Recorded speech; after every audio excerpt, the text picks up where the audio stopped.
एक भाई साहब ने कहा कि भाई आप मोदी जी के मैनिफेस्टो की बड़ाई कर रहे हैं, तो ये बताइए कि मोदी जी ने कभी कहा था कि सबके खाते में 15-15 लाख रुपए आएंगे, आपको मिल गए क्या? अरे मुझे तो मिल गए, आपको नहीं मिले, झूठ बोलते हो। अभी गिनाता हूं।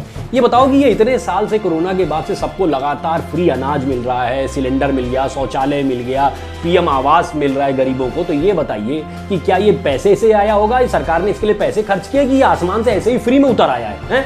तो बोले कि अरे भाई ये तो गरीबों को मिला है, मुझे क्या मिल गया? तो मैंने कहा अच्छा, आप मिडिल क्लास के हैं। ये बताइए कि कोरोना के समय तो ये टीका लगा था, 3-3 टीके लगे लोगों को, आपके पूरे परिवार को लगे होंगे, ये फ्री में लगा था कि आपने उसके लिए पैसे दिए थे? दूसरी बात ये बताइए, राष्ट्र की रक्षा के लिए याद करिए, कांग्रेस के टाइम रोज कभी मुंबई में बम फट रहा था, कभी दिल्ली में बम फट रहा, कभी बनारस में बम फट रहा था। राष्ट्र की रक्षा के लिए सेना लगातार मांग रही थी कि राफेल दो, S-400 दो, चिनूक दो, बुलेट प्रूफ जैकेट दो। तो उस समय सोनिया गांधी का याद होगा आपको कि उनके प्रधानमंत्री बोलते हैं कि पैसे पेड़ पे नहीं उगते हैं। फरवरी 2014 का स्टेटमेंट है उनके रक्षा मंत्री का कि उन्होंने कहा कि फंड्स खत्म हो गए हैं और अभी राफेल जैसी बड़ी डील के लिए हमारे पास कोई पैसा नहीं है।